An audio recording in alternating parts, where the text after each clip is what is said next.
Para saan to? Ito kasi, Ano? naantog yung mga isda. Wala na silang mahuli. Paikot-ikot yan sila eh. Oo. Ito kahila-hila. Minsan pag tinatamad sila, tinutusok nila ang puwit nila dito. Oh my God! Wow!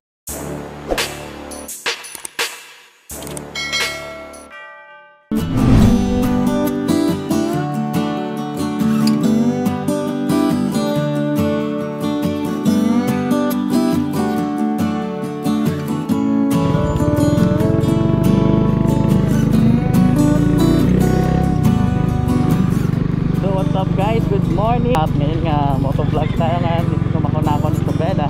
Wala naman masyadong gagawin at iikot lang tayo ngayon dito sa Maconacon dahil nga napakalit ng labayan na to at hindi nga tayo nakapag long ride kasi nga itong bayan na to walang labasan. Kung lalabas ka sa bayan na to kailangan mong sumakay sa barko o kaya aeroplano.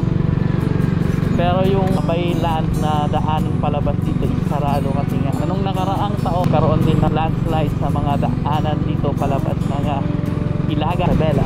Kaya nga ngayon ay ikot-ikot lang tayo dito sa Maconacon. Pakita ko sa inyo kung anong meron sa Maconacon, Isabela. So ngayon una natin punta muna tayo sa port nila.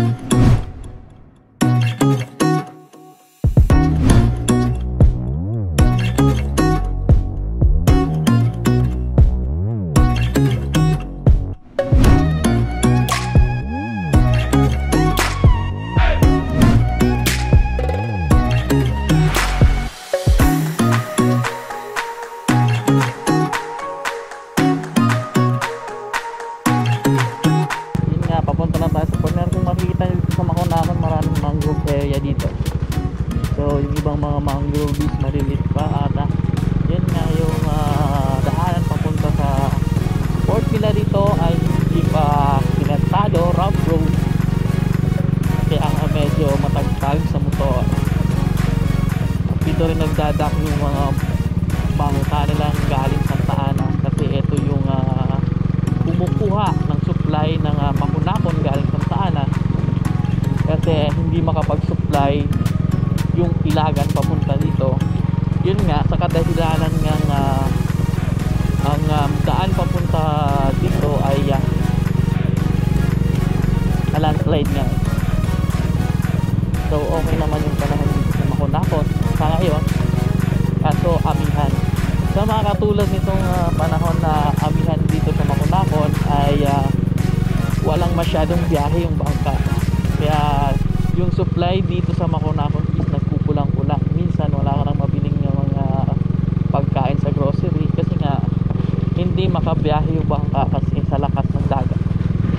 Sa ngayon walang biyahe yung mga bangka dito sa Maconacon. Dito lang muna sila nagtatambay. At dahil nga sa COVID-19 dito na rin nagkwa-quarantine yung mga tripulante at yung kapitan ng bangka. So ito pa yung itsura ng Maconacon Port.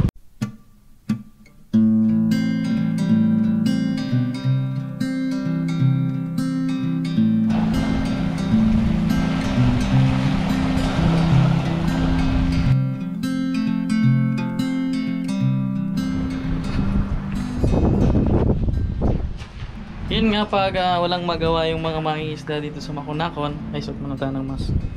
Yun nga, pag walang magawa yung mga tripulante ng bangka dito sa Maconacon is nangingisda sila dyan sa bangka nila yan. Nakikita mo may nangingisda dun. At doon din may mga nangingisda sa medyo malayong part ng port. Doon.